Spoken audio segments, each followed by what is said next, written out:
नमस्कार दोस्तों, स्वागत है आपका सीपी स्मार्ट क्लासेस में। दोस्तों, रोजगार समाचार के इस वीडियो में रोज की तरह आज भी कई अहम खबरें हैं जो आपके छात्र जीवन के लिए बहुत ही ज़रूरी हैं। तो सबसे पहले जिस खबर पर हम बात करते हैं वो है शिक्षक भर्ती परीक्षा के पीजीटी की परीक्षा चयन बोर्ड की तरफ से करवाई गई है और परीक्षा के 10 विषयों की उत्तर कुंजी तुरंत जारी कर दी गई। परीक्षा होने के तुरंत बाद ये उत्तर कुंजी जारी की गई है। इसमें हिंदी के 90% प्रश्न व उनके विकल्प में त्रुटियां पाई गई हैं। तो इस तरह से इस प्रश्न पत्र पे जो है सभी छात्रों की नज़र है कि आखिर इसमें अब क्या होगा। देखिए, यहाँ पे लिखा हुआ है उत्तर प्रदेश माध्यमिक शिक्षा सेवा चयन बोर्ड की प्रवक्ता है हिंदी भर्ती की 17 अगस्त को हुई परीक्षा के प्रश्न पत्र में तमाम कमियां मिली हैं। भाषा विज्ञानी पंडित पृथ्वीनाथ पांडे के अनुसार प्रश्न पत्र के 90% प्रश्न और उनके विकल्प में प्रयुक्त शब्द, वाक्य विन्यास, दिए गए विकल्प में मूल तथ्य, व्याकरण, भाषा विज्ञान आदि की दृष्टि से पूर्णतया अशुद्ध है। बुकलेट सीरीज का प्रश्न 1 ही अशुद्ध है। उसमें बैरव नामिका के कवि का नाम पूछा गया, जबकि रहीम की रचना का नाम बैरव नायिका है। तो नायिका की जगह नामिका शब्द का प्रयोग किया गया है। आप यहाँ देख सकते हैं, नायिका की जगह नामिका शब्द का प्रयोग किया गया है। तो छात्र तो कन्फ्यूज होंगे ही होंगे। इसी तरह से बहुत सारी कमियां हैं इसमें। और 10 जिन विषयों की आंसर की जारी की गई है उसमें हिंदी है, रसायन विज्ञान है, जीव विज्ञान है, भूगोल, समाजशास्त्र, इतिहास, मनोविज्ञान, तर्कशास्त्र, वाणिज्य और संगीत गायन की उत्तर कुंजी है। परीक्षा 17 व 18 अगस्त को प्रदेश के सभी जिलों में हुई थी। चयन बोर्ड काफ़ी तेज़ी से काम कर रहा है और अब रिजल्ट आने की संभावना भी काफ़ी तेज़ी से आ गई है। और आप इसी से अंदाज़ा लगा सकते हैं कि जो परीक्षा आपकी 17 और 18 अगस्त को हुई है पीजीटी की, उसकी आंसर की 19 अगस्त को ही जारी कर दी गई है और उस पर जो है आपत्तियां मांग ली गई हैं। तो इसमें टीजीटी की अगर हम बात करेंगे तो टीजीटी की आपत्तियां पहले मांगी जा चुकी हैं और पीजीटी में अगर इतनी तेज़ी से काम नहीं किया जाएगा तो 31 अक्टूबर तक ज्वाइनिंग कैसे दी जाएगी। 31 अक्टूबर तक ज्वाइनिंग देने के लिए बहुत तेज़ी से काम करना पड़ेगा, क्योंकि पीजीटी में इंटरव्यू भी करवाना है और इंटरव्यू कई छात्रों को बुलाया जाता है। तो इतना आसान नहीं है कि इंटरव्यू करवा के 31 अक्टूबर तक ज्वाइनिंग दी जाए। लेकिन टीजीटी की जहां तक हम बात करते हैं तो टीजीटी में इंटरव्यू तो नहीं होगा और खाली इस लिखित परीक्षा के माध्यम से ही चयन बोर्ड जो है आपका रिजल्ट जारी कर देगा और आपको नियुक्ति मिल जाएगी। तो टीजीटी परीक्षा में जिन विषयों में छात्रों की संख्या कम है उनके रिजल्ट सबसे पहले जारी होंगे। मैंने एक वीडियो के माध्यम से आपको बताया था कि किन किन विषयों के रिजल्ट के जारी होने की संभावना सबसे पहले है। उत्तर प्रदेश के लखनऊ के अंतर्राष्ट्रीय इकाना स्टेडियम में कल ओलंपिक में पदक जीतने वाले खिलाड़ियों का सम्मान किया गया। सीएम यहां पर बोले हैं कि खेलों को प्रोत्साहित करेंगे और अंतर्राष्ट्रीय पदक विजेता सीधे अधिकारी बनाए जाएंगे। तो ये आप देख सकते हैं, यहाँ पे पूरी टीम है जो ओलंपिक में पदक जीत कर आई है और इनको सम्मान दिया गया है यहाँ पे और इनको पुरस्कार की राशि यहाँ पे दी गई है। भारतीय महिला हॉकी टीम जो कि चौथे नंबर पर रही है, तो प्रत्येक खिलाड़ी को यहाँ भी 50-50 लाख रुपए दिए गए हैं और ये योगी सरकार का एक सराहनीय काम है। पहलवान दीपक पुनिया जो चौथे नंबर पर हैं उनको भी 50 लाख रुपए दिया गया है, क्योंकि जीते हुए खिलाड़ियों को तो सभी इनाम देते हैं और सभी उनका उत्साह वर्धन करते हैं। लेकिन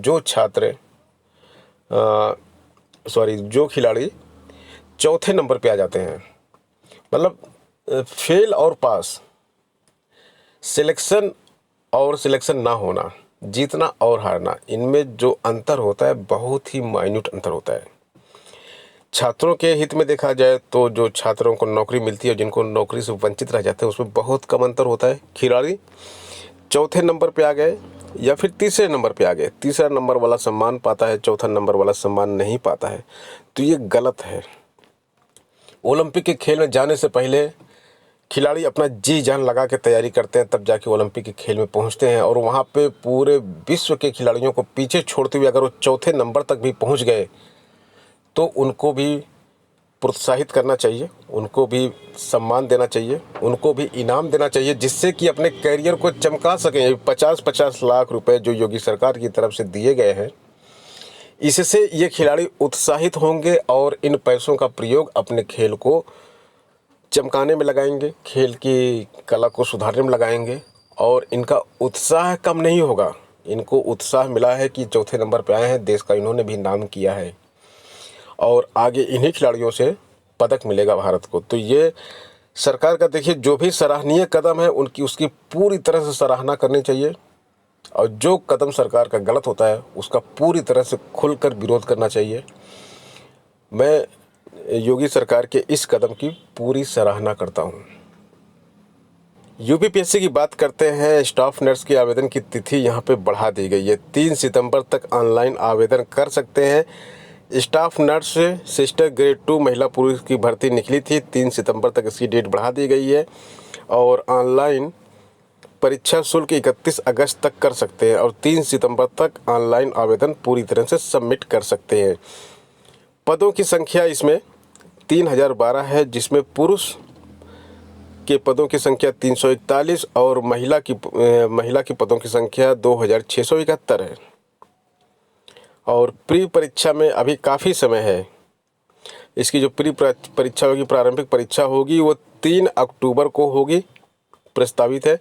तो 3 अक्टूबर को परीक्षा होगी और अभी आपके पास जो है आज 20 अगस्त है, 10 दिन अगस्त में मचा हुआ, सितंबर में पूरा मचा हुआ है।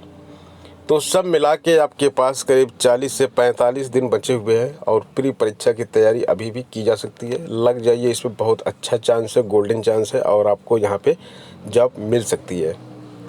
और इसके साथ साथ यहाँ उद्यान विभाग को 38 सहायक सांख्यिकी अधिकारी मिल चुके हैं, रिजल्ट घोषित किया जा चुका है। 39 पदों के लिए परीक्षा कराई गई थी, 38 अभ्यर्थी सफल घोषित हुए, जबकि ओबीसी वर्ग में योग्य अभ्यर्थी न मिलने के कारण एक पद विज्ञापन के लिए संस्तुति की गई है। पद की अनुसूचित जनजाति वर्ग के लिए आरक्षित एक पद के सापेक्ष कोई अभ्यर्थी न मिलने पर इस पद को अनुसूचित जाति के अभ्यर्थी से भरा गया है। तो ये जो छात्र हैं यहाँ पे दिया गया है, तो इन सभी छात्रों को बहुत बहुत शुभकामनाएं। इन 38 छात्रों को जिनको सहायक सांख्यिकी अधिकारी की नौकरी मिली है उत्तर प्रदेश लोक सेवा आयोग के माध्यम से। शिक्षक भर्ती के अभ्यर्थियों का जो है प्रदर्शन जारी है। यहाँ पे 23,000 पदों के लिए धरना दे रहे हैं। 22,000 बोले या फिर 23,000 बोले, जो भी पद हैं, इन पदों को, ये पद हैं 68,500 शिक्षक भर्ती परीक्षा के जो खाली रह गए हैं। योग्य अभ्यर्थी वहाँ पे नहीं मिले थे, छात्र परीक्षा को क्वालिफाई नहीं कर पाए थे 68,500 की भर्ती में। और वहीं पे 69,000 शिक्षक भर्ती में जो छात्र परीक्षा को क्वालिफाई किए थे उनकी संख्या बहुत ज़्यादा है, जिसमें से मेरिट के आधार पे 69,000 शिक्षक भर्ती को पूरी कर ली गई है। और जो बचे हुए छात्र हैं वो चाहते हैं कि 68,500 की शिक्षक भर्ती की जो परीक्षा कराई गई थी, वहाँ जो सीटें रिक्त पड़ी हैं 22-23,000 सीटें, तो उसमें इनको नियुक्ति दे दी जाए, क्योंकि ये योग्य अभ्यर्थी हैं और इसी के लिए धरना प्रदर्शन कर रहे हैं। और इनको समर्थन मिल रहा है अमिताभ ठाकुर का। अमिताभ ठाकुर जो है IPS की नौकरी करते थे और उनको जबरन रिटायर कर दिया गया है और अब ये शिक्षक भर्ती के अभ्यर्थियों से मिलने गए थे निषादगंज में, जहाँ पे छात्र धरना प्रदर्शन दे रहे हैं।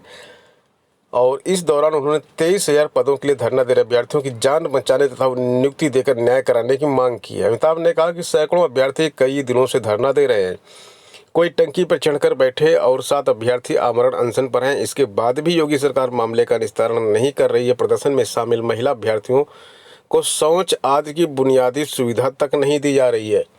देखिए, धरना प्रदर्शन करना जो है और 22,000 पदों को इस भर्ती में शामिल करना, सरकार अपना मत पहले स्पष्ट कर चुकी है। सरकार साफ साफ बोल चुकी है कि ये 22,000 23,000 जो पद, जिसके भी जितने भी पद कहे जा रहे हैं, ये इस शिक्षक भर्ती में शामिल नहीं होंगे।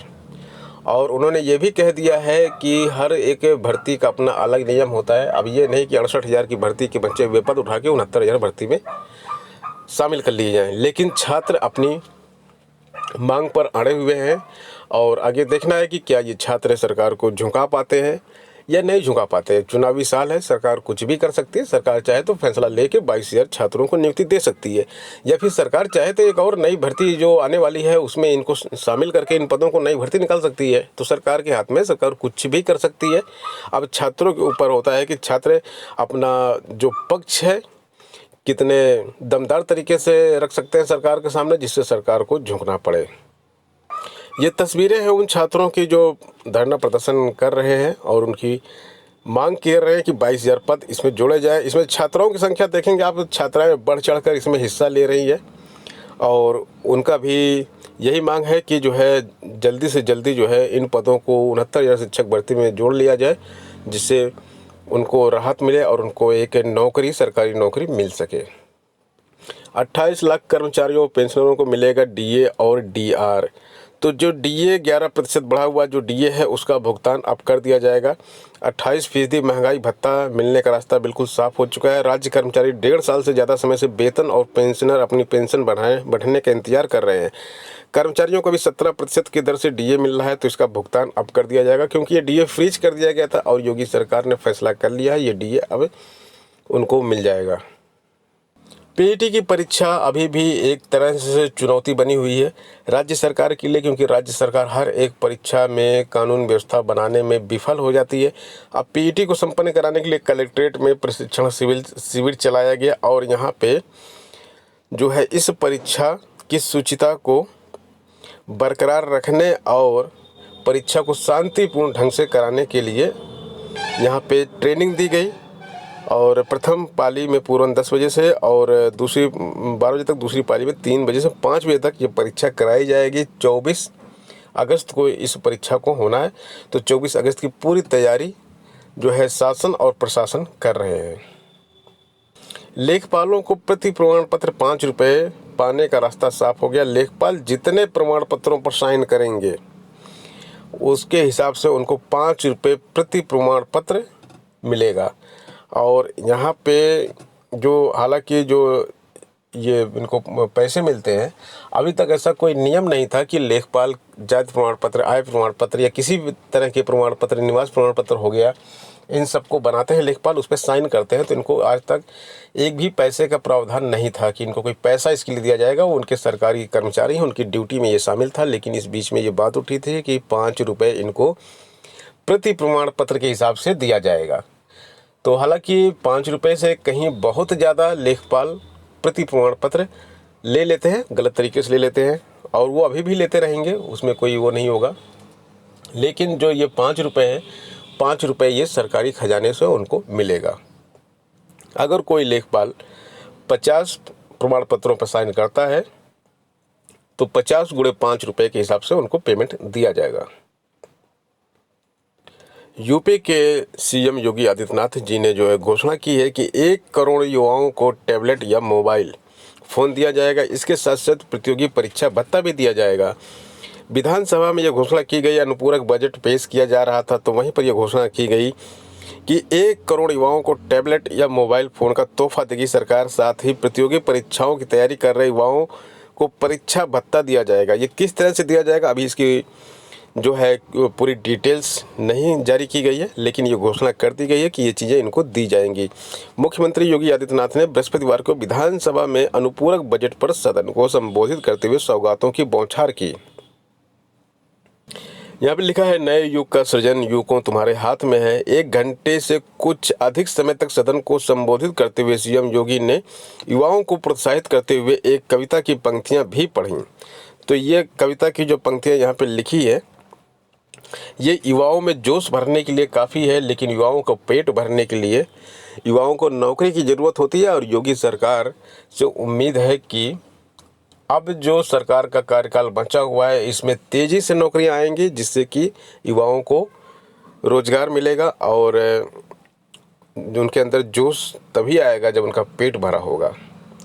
तो दोस्तों, ये थे आज की कुछ प्रमुख अपडेट और जानकारी। मिलते हैं नेक्स्ट वीडियो में कुछ नई जानकारी, कुछ नई अपडेट्स के साथ। बने रहें आप सीपी स्मार्ट क्लासेस के साथ। धन्यवाद।